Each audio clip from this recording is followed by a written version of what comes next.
Nagbabalik po ang nagbabagang aksyon natin sa inyo ng Season 92 ng NCAA mula dito sa loob ng Phil Oil Flying V Center sa lungsod ng San Juan para sa game number 2 ng finals ng Women's Volleyball Tournament sa pagitan ng San Sebastian College-Recoletos Lady Stags at ng Arellano University Lady Chiefs. Nung nakaraang Martes, natalo sa unang pagkakataon ngayong season ang Lady Stags in straight sets kontra sa Season 90 champions na Lady Chiefs at susubukan ng Lady Stags na makabawi ngayon as this series has turned into a virtual best of 3. Maraming salamat po sa pagtutok na yon sa SNA at binabati din po namin ang lahat ng mga nakatutok sa SNA HD Sky Cable Channel 166 and all our mga kababayans watching from all over the world via the Filipino channel and to those watching on sports.abs-cbn.com as well. Mabuhay Pilipinas! Ako po ang inyong lingkod, Anton Rojas, and joining me for game number 2 of the finals is Michelle Gumabao.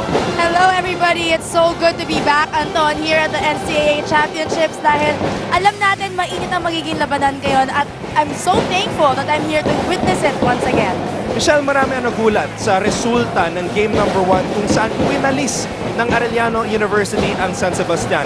I talked to the coaches of San Sebastian, I talked to their players as well, at hindi sila makapaniwala, hindi sila makapagbigay ng sagot sa akin as to why they lost that way. So I want to ask you, as a coach, as a player, as a person watching that match, ano yung nakita mong problema sa Baste?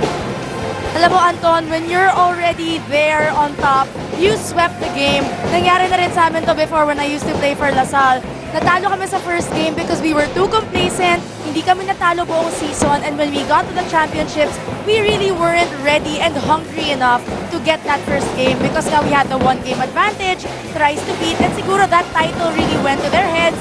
It became complacent for San Sebastian as well, and medyo matagal din silang napahinga, Anton, so that can also be a factor. So dahil natalo ang San Sebastian, this series has become a virtual best of 3 or a race to 2.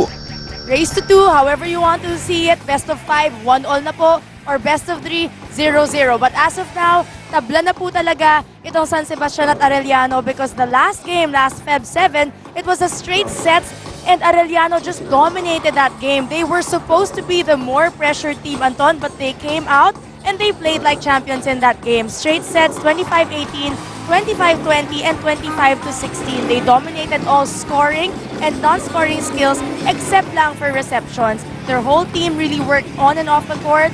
Their bench even was so ecstatic the whole game. And pati na rin yung back row and front row defense and offense nila. Talagang on point that last game. And the errors of San Sebastian really hurt their cause. Nung unang nagharap ang Arellano at ang San Sebastian, 52 errors ang kinumit ng San Sebastian and they still won that match in 5 sets. Pero sa game number 1 ng finals, 30 na errors ang binigay ng San Sebastian sa Arellano University, something that they want to minimize dito sa game number 2. Especially, Anton, that knowing that they are not contributing that much in attacks. So kailangan may pambawi. Arellano dominated blocks and serves and sets. So kailangan for San Sebastian today, may pambawi sila para sa mga errors na kinocommit nila. Arellano University was balanced in that game number 1. Everybody contributing. Sa San Sebastian naman, it was a one-woman show. Gretzel Soltones scored 15 points at nakausap ko siya kanina, sinabi niya kulang pa yung kanyang ginawa para sa kanyang kupunan. 7 digs, 10 receptions, and 15 points, Anton. She was the general, not only in the front row, but at the back row as well. She was playing like another libero, like we always call her. And she was just the only person in her team that scored double digits. The other player only scored 7 points. And that was Nika Dalisay. So that is a very crucial team effort for San Sebastian that if they want to get back in today's game, they have to make a collective effort to help Gretzel Sotones scoring points. Ang hinahanap talaga ng Baste para gumawa ng puntos ay ang kanilang dalawang middle blockers, si Joyce Santarita at si Kat Villegas. Joyce Santarita celebrating her birthday today, hoping that it will be a win dito sa game number 2. They only combined for 6 points in game number 1, but they average each of them both at least 9 points. So kailangan talaga nila mag-step up. Speaking of stepping up, Arellano University, their middles really stepped up big time along with Regine Arocha, Andrea Marzan, and Ann Esguerra really played well. At sinabi ni Coach Obet Javier sa akin na ang pinagkaiba ng kanyang championship team noong season 90 at yung team this year, his season 90 team had stars. This Lady Chiefs team is a team talaga, and he expects everybody to contribute. And that's what you want, Anton, as a coach, is to have a well-balanced team, front and back row, each area there inside the court. And this triple threat, Esguerra, Arocha, and Marzan, they had 10 points, Esguerra, 14 points for Arocha, and another 10 points for Marzan. Looking over San Sebastian, only one person had double digits. And syempre dito sa Arellano, you can really see how they dominated because it was a team effort, as we said a while ago. Not only in the front, but also at the back row. They were defending all the balls and they were serving very well as well. But the key player here is, of course, Ramirez, their setter. We have to give credit for using and utilizing her middles all throughout the game. But what about the performance of the liberos? Let's take a look at the matchup right here. Best libero of the league. Hinirang bago ang match na ito, Alaysa Eroa. Pero sa kabilang panig naman, dalawa nagpapalitan sa Arellano University. It is Jonah Ibiza and of course, Nitnit Galang. Two very exceptional liberos na naglaro rin sa V-League. For Alaysa Eroa, Anton, she has been consistent all throughout this league. Even last year na pinapanood natin siya, she had 17 digs and 10 receptions at that last game. Talagang single-handedly, she was manning the backcourt kapag wala si Gretzel Sautones. But on the other side, medyo tag team yung nangyayari dito sa Arellano. 7 digs and 7 receptions for Ibiza and 6 digs naman for Galang. So, although they don't have that much points, pero it's a tag team. So, pag kinambine mo, pataas pa rin yung percentage nila. Binanggit mo kanina, Michelle, si Rhea Ramirez playing in just her 3rd year. Nabanggit natin on last game, she almost became a San Sebastian Lady Stags, but she's right where she belongs with Arellano University. Sa kabilang panig naman, Vera Guillema hailed as the best setter of the season right before this match. So it's a battle between the two best setters in the past 2 seasons of the NCAA. Siguro, Anton, we can see na lang how they can perform today dahil labanan talaga ng setter ang volleyball and how well they can distribute the ball. But last game, it was Ramirez who was able to utilize all of her players. She had 34 excellent sets and only 22 sets for Vera Guillema. So medyo crucial yon dahil magaling na blocking team ang Arellano. So Vera Guillema has to really step up her game for today and hopefully draw blockers and make way for her spikers to score points. It is going to be a very intense chess match sa pagitan ng dalawang playmakers ng Arellano University at ng San Sebastian. Ramirez versus Guillema, one of the featured matchups that we have for today. Of course, to complete our broadcast team, makakasama natin si Sige Tantenko reporting for Arellano University at syempre si Roxanne Montealegre para naman sa panig ng San Sebastian. Hi girls! Magandang hapon, Anton. Magandang hapon, Michelle, and magandang hapon sa'yo, Rock.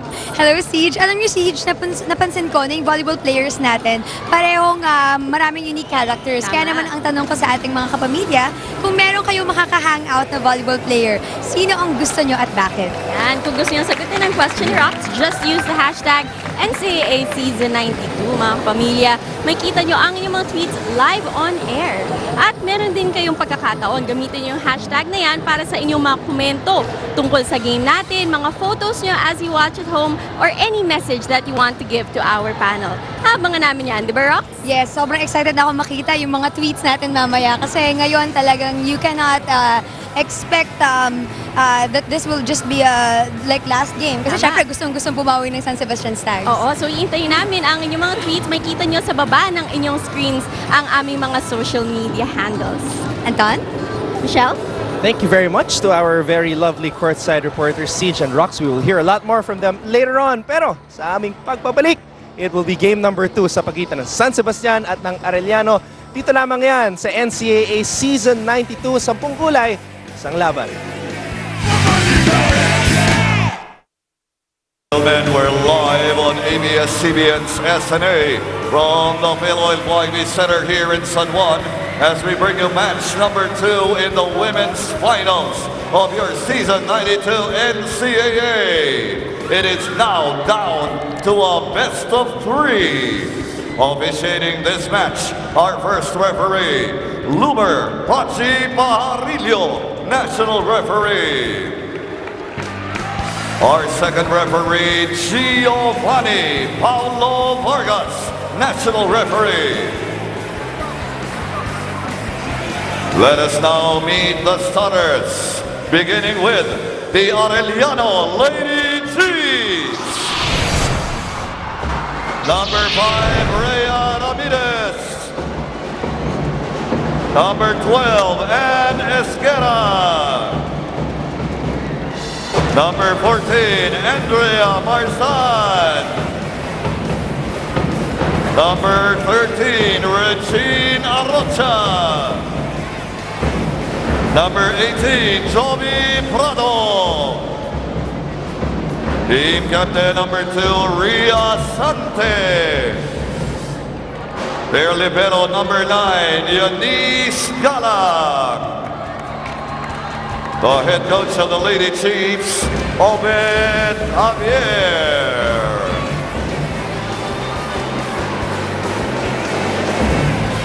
And now starting for the San Sebastian Ladies Tag.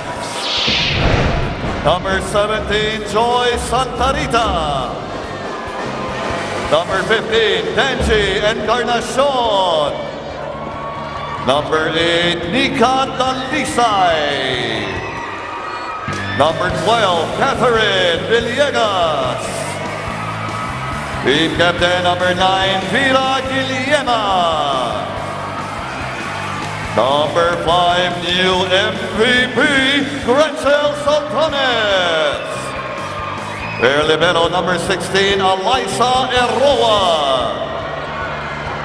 The head coach of the Ladies Tags is Roger Gorayev. It's match 2. Welcome to game number 2 of the NCAA Season 92 Women's Volleyball Final. Starting lineups para sa Arellano University at San Sebastian. Wala pa rin pagbabago. Both coaches sticking to the lineups that got them here to the finals. The top 2 teams in the league, San Sebastian and Arellano. You know, Anton, it's very smart of the coaches, of course, to go with their usual lineup. And isipin mo, kahit basang-basa na ng kabilang team yan, you still stick with your lineup because nandito ka na eh, nasa championship ka na. All you have to do is to trust your players that they can deliver and that they can give their best for today's game. This is San Sebastian's 3rd straight year in the finals. Ang Arellano naman, this is their 3rd finals in the past 4 seasons. They started that streak in season 89, but they lost to Perpetual in 3 matches. They won their first ever championship against San Sebastian in season 90. Last year, they got dethroned in the stepladder semifinals. And this year, sila ay nagbabalik sa finals and they want to bring back the crown to their school. Both of them, Antonio, have a vested interest in this season because both of them experienced heartbreak last year care of CSB, and both of them talaga really want this championship equally. And we can see right now who will work hard and who wants it more for today. At ang unang palo at unang puntos nanggaling mula sa MVP Gretzel Soltones, receiving her 3rd straight MVP award right before this match. Panoorin natin muli the best setter to the MVP Guillema to Soltones for the point. San Sebastian needs a strong start dahil yun ang naging problema sa kanila sa game number 1. Arellano sucked the life out of them after that shaky beginning. A lot of teams are like this, Anton, no? Kung paano mo simulan yung game, ganun mo rin siya tatapusin. And minsan ka lang talaga makakita ng team na kayang bumalik, 2 sets down, and kaya pang lumaban. But it's not impossible, and it really takes mental toughness and character to bring you there. What was going through your mind, Michelle, you know, watching San Sebastian, a team that dominated the elimination round, struggle in that game number 1? But before that, before I get your answer, pakinggan muna natin si Roxanne Montealegre. Rox?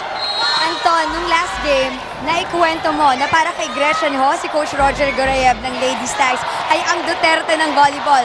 Pero alam mo, narinig ka niya at meron siya sagot sa'yo. Ang sabi niya, dahil daw ang number 1 rule niya nung time nila Gretchen Ho at hanggang ngayon ay ang bawal mag-boyfriend. Bawal daw kasi mawala sa focus ang players, bawal sa kanya ang mapuyat. Gusto niya, volleyball lang, ibubuhas ng kanya mga volleyball players ang kanilang oras. At sabi nga niya na for this game, ang reminder lang niya sa players niya, kalimutan na ang nangyari nung last game. You always have to move forward At alam nyo naman na sabi, nadagdag pa niya dito, ako yung pangalawa niyong ama. So gusto ko, pagkausap ko ang magulang nyo, meron kayong diploma at meron kayong championship. Anton? Maraming salamat, Roxanne. Coach Roger has been coaching San Sebastian since 1984 when he was a student, when he was a player, and a coach all at the same time. Really? Yes. I did not know that. Imagine that. Hindi pa ako pinapanganak na Anton. Nag-coach ako si Coach. Ako rin. Grabe. Veterans in the court for today. But your reaction to Roxanne's report, Michelle? Bawal daw mag-boyfriend.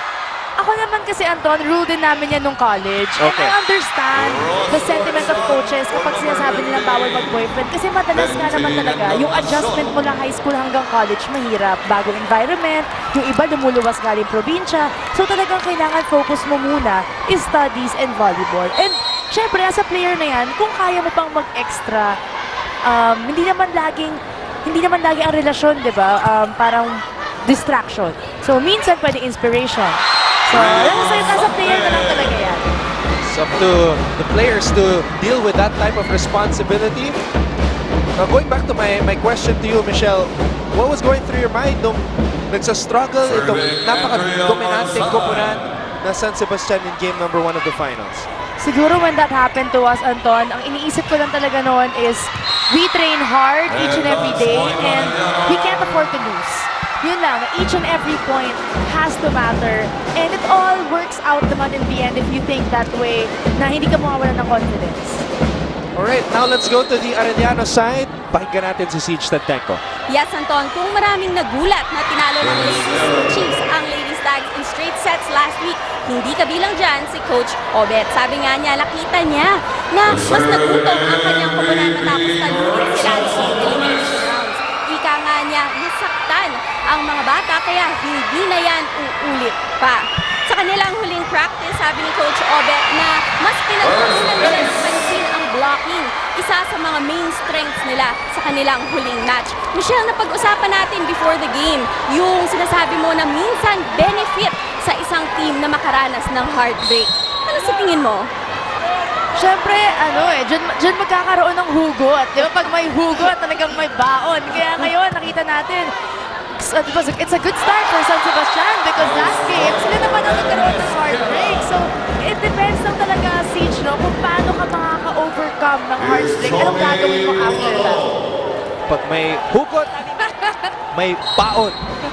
Yan, words of wisdom mula kay MG, Michelle Gumabaw. San Sebastian leads Arellano 7-4. Faulty reception there. Guillema's able to recover. Encarnacion sends it cross court. Sante gives up a free ball to San Sebastian. Guillema tosses it up. It's a combination play. Nothing there para kay Dalisay. Sante, drop ball. Saved by the best digger of the league, Eliza Eroa. Cross court mula kay Encarnacion. Popped up. It goes to the middle. Tuloy pa rin ang rally. Here's Encarnacion. Solid blockers at the top. And Arellano will get the point. Akala ko, Anton, magbablock si Eliza Eroa doon. She was left all alone in the front of the net. Pero for our viewers for today, bawal po magtaas ng kamay ang mga libero para mag-block. Nakita na natin Michelle. She just held back. Ready na siya tumalon I would have loved to see that though. Pero syempre, liberos, bawal sila mag-over ng set, especially when they're in the front line. So ang daming rules para sa libero. Samantala, Ria Sante goes cross court for the points. Arellano fans and students going crazy inside the Phil Oil Flying V Center. Sobrang daming crowd today dito sa Phil Oil Anton, both from the sides of Arellano and San Sebastian, trying to rally and give inspiration to their players right here. And I think it's working because both teams right now have high energy. Encarnacion, Guillema trying to get the others involved. The likes of Encarnacion and Dalisay getting some balls tossed their way. And San Sebastian leads Arellano 8-6. You're looking at the best libero of the league, Eliza Eroa. At ito yung ina-explain ni Michelle Gumabaw kanina. As a libero, you cannot go up for a block. Just for reference, Eliza Eroa is just 4'11", the smallest player on the court. And she was about to go up against Ria Sante, one of the tallest, actually, 5'9", the si Ria tallest Sante. player that I see right now in the Arellano squad, which is inside the court. Again, the average height of the players on the court right now, Arellano University, 5'6". Ang average height naman ng San Sebastian is 5'5". So Arellano is taller than San Sebastian if you average all the heights of these players, excluding the libero. Now this is a player that really played well. She was your choice for player of the match when they played CSB, Regina Rocha, Michelle. Anton, she has been stepping up for her team. You can see the height difference between Arocha and her teammates, but that doesn't stop her. Whenever she goes up to kill that ball, she really means business and she wants to put that ball down. And you have to admire spikers like that. No matter how big of a block yung nakikita niya sa harapan, talagang she wants a point. She wants blood every time she scores or she hits that ball. Samantala, we see Villegas get a service ace. Coach Roger likes that kasi nga yung barometer daw ng San Sebastian this season was the performance of their middle blockers. Pag ganyan, pag pumupuntos ang kanilang mga tore sa gitna, San Sebastian usually comes up on top. And this is what they need. Not only in the front row or through spiking, Anton, but also through blocks and services that they can score points. And right now, they are 5 points up because they are not only controlling their errors dito sa first set, but they are also working as a team. Villegas and Santa Rita averaging 9.2 and 9.1 points per match respectively. That one goes to the net. Puntos para sa Arellano. Makikita natin, Anton, yung pagkakaiba ng first game ng San Sebastian dito sa game nila today. I think they already have 2 service aces dito sa first set. And last game, they had a total of 3 only for the whole game. So nakita natin siguro iba yung focus nila ngayon. Iba talaga yung pinagdaanan nila sa first game that really woke them up. And what better way to step up than today's game? Arellano University has not lost though since November 14. And they want to continue this winning streak of theirs, which is now a 10-match winning streak. Panoorin natin itong huling sequence na ito. It is Arocha and Guillema at the top of the net. Illegal touch for Vida Guillema because she is a back row setter, so she is not allowed to attack kapag po back row. Now, there's some urgency dito sa Arellano side sapagkat 6 ang kanilang graduating players. But also for San Sebastian, they have 3 graduating players, Soltones, Guillema, and Villegas. So a lot really is at stake in this final series. Sante was waiting for Ramirez, trusting her setter to get that second ball. Running attack for the birthday girl. What better way to celebrate your birthday, Anton, than in front of everybody here in the arena? Dashing and smashing. Joyce Santa Rita gets the point for San Sebastian. Walang pasa, walang mangyayari sa buhay natin. Sila lamang. So dapat hindi tayo nagkakamali. Kailangan pagbalik natin, makakuha tayo ha. Makakuha tayo ng puntos kagad ha, pagbalik ha. Siyempre, tinatarget yung lugar na ito eh. So, tibayan nyo yung receive dito.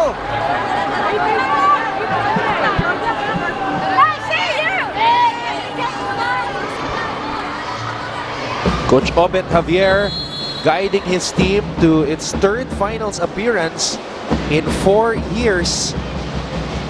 1-1 ang kanyang kartada pag nakarating sa finals ang kanyang koponan. Again, they lost to Perpetual season 89. Season 90 naman, they swept San Sebastian. A very interesting person tweeting us right now. AJ Gorge, si Ate Gretzel ang gusto kong makahangout dahil napakakwela nitong si Gretzel. Totoo yan, Anton. Yep. Alam mo yan. Yes, Dancing partner mo yan si Gretzel. Si Regina Rocha naman mas nag-i-improve receive and court defense. Pag siya papalo, kahit masaktan ako, okay lang, sabi ni Robin. Gusto niya ata matry masampal. Huwag naman. Serving Thank you to everybody sending us your tweets. Keep them coming. Gamitin ang hashtag NCAA Season 92. 14-9. Pabor sa San Sebastian. Guillema. Point for Arellano. Double contact called on Vera Guillema. That pass was just too fast.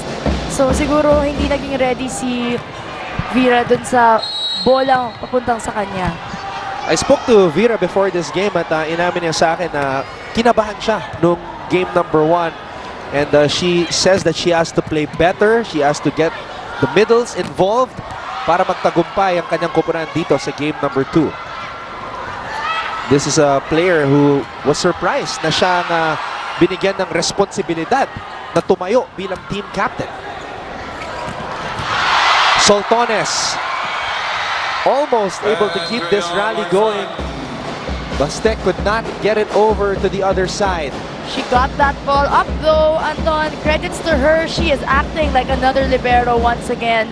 Usually, yung left side ng court na yan, Anton, dyan pumupunta yung mga mabibilis na bola and dyan pumupwesto yung mga libero. But you can see Gretzel, she has manned that position and siya ang dumidepensa dun sa left side ng court nila. Taking it upon herself to play on both sides, offense and defense. Helping her close friend, Eliza Eroa, with the floor defense. Rhea Ramirez had a marvelous performance in game number 1 para sa Arellano. Here she is. Guillema to Soltones. Drop ball is good for Soltones. Second technical timeout. And San Sebastian with a 16-11 lead here in game number 2 of the women's volleyball finals of the NCAA.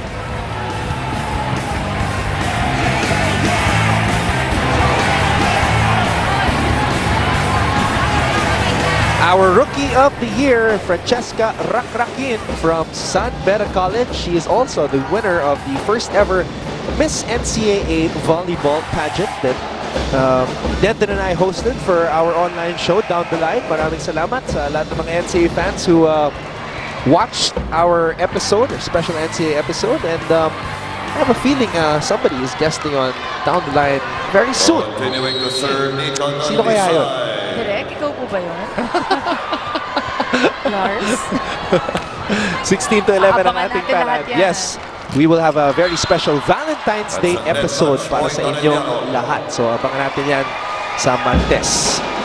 Meanwhile, San Sebastian leads Arellano 16-12. An interesting fact, since Gretzel Soltones has joined the Lady Stags, hindi pa nananalo ng game number 1 ang San Sebastian in a final series. And they're still looking for their first championship since 2011. Soltones hits her most powerful ball of the afternoon. Vera Guillema, beautiful setup right there. That was a really fast see, Anton. Kita mo, butas na butas yung blocker na binibigay talaga niya kay Soltones because Ramirez is in the front row. So usually, ang ginagawa ng mga setters kapag maliit ang blocker, syempre ibibigay mo na talaga sa high percentage spiker mo. Ramirez, 5'2" only, so let's see kung papadaanin ng mga Lady Stags ang spikes over her. Jovi Prado gets it back to the Lady Stags. Soltones na naman!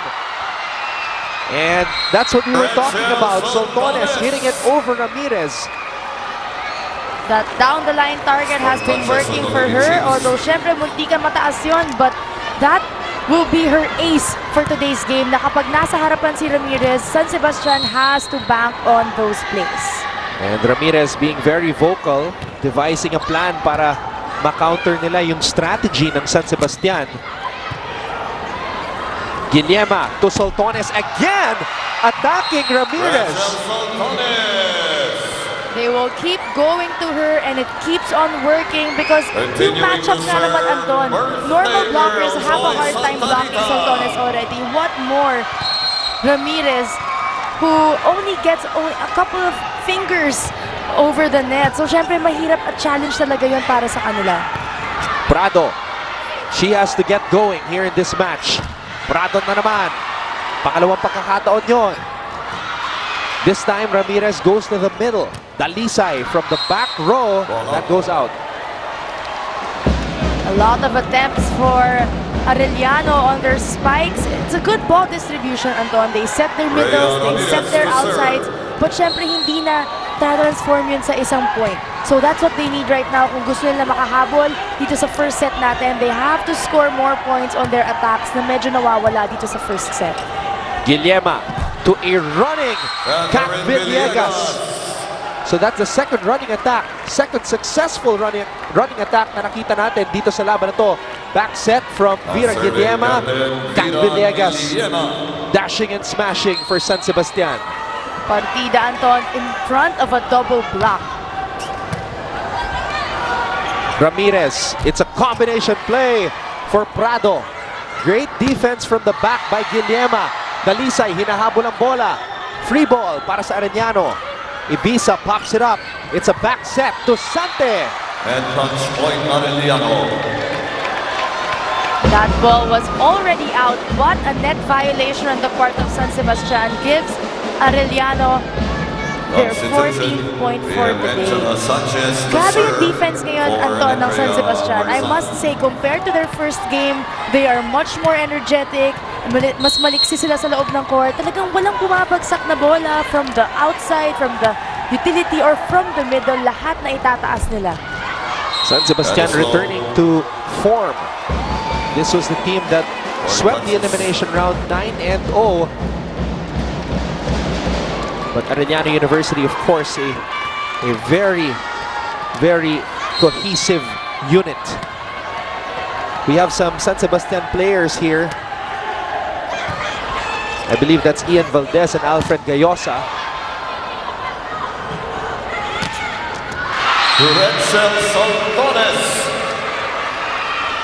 And RK Ilagan as well. Nag-iba yung buhok ni RK Ilagan. Hindi ko namukhaan. MVP, first best outside spiker of the league. And anywhere you put her, Anton, in the front line or at the back line, kahit sa service line, makakapatay at makakapatay si Gretzel Soltones. 21-16, Coach Roger Gorayev. He's coached San Sebastian to 21 of their 23 women's volleyball championships. Yun nga lang, it's been a while since they last brought home the crown. 2011 pa. And Coach Roger has told me repeatedly na when their middles play well, you know, they usually come up victorious. And this is a thing of beauty right here. Whenever Santa Rita and Villegas go for those running attacks. Very crucial ang position ng middle blockers because their first job is to block, syempre, but iba pa rin yung threat nila kapag sila ay pumapalo din. So magiging madali ang trabaho ng mga utility, ng mga outside kapag matyaga at masipag ang mga middle blockers ng isang team. Soltones gets that ball high into the air. Ramirez tossing it up. Here's Arocha, cross court. Soltones was there. Guillema binigay kay Danji Encarnacion. Ibiza. Sante goes off speed, popped up by Dalisay. Soltones binigay kay Encarnacion. Back row defense was there for Arellano. Arocha na naman. Soltones mula sa back row, changing things up. Ramirez with a great reaction. Ibiza, free ball para sa Baste. Combination play. Dalisay, tuloy pa rin ang rally. Longest rally of the match. Joyce Santa Rita. And the rally is still ongoing. Encarnacion. Two touches there. That rally was the longest we've seen in this first set. Defense on both sides of the court have been very, very well read. Kaya naman nakita natin, nagpapanik na sila habang tumatagal yung rally. And errors like this, Anton, are very, parang makikita, expected na yan. Kapag tumatagal ang rally, tumataas yung pressure ng mga players sa loob. Eroa. You rarely see that happen from Alyssa Eroa. She apologizes right away to Coach Roger Gorayev. The best libero of the league, unable to handle this serve from Ria Sante. She hesitated for a split second on that ball. Akala niya siguro mag-out and then she decided to get it. 22-18. Soltones now receives that one. Guillema back set for Encarnacion. Sante from the back row. Arocha na naman. Ramirez. Drop ball does not work. Nahuli ni Encarnacion. Dalisay. No check ball. And Coach Roger is livid. Line judge called it check, but our first referee, who is nearest to the ball, said no check ball. Silipin natin dito sa replay. Final number.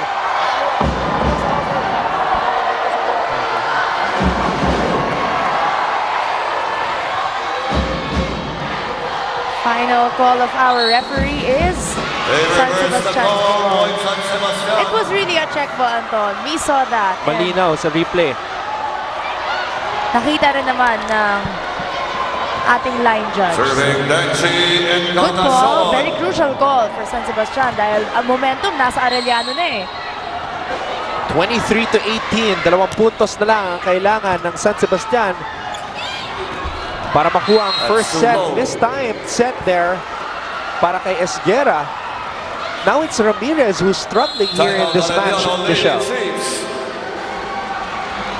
Our setters are playing a very crucial role in today's game here in this championship. Set mo kasi sa open, bumubo ka.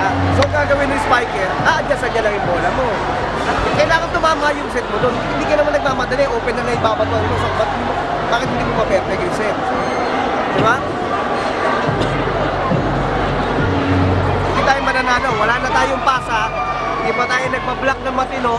Nagtatapos pa tayo ng bola natin. Hindi talaga tayo mananalo kung ganyan ang mangyayari sa atin. Sipag tayo! Sipag! Sipag! Sipag! Sipag!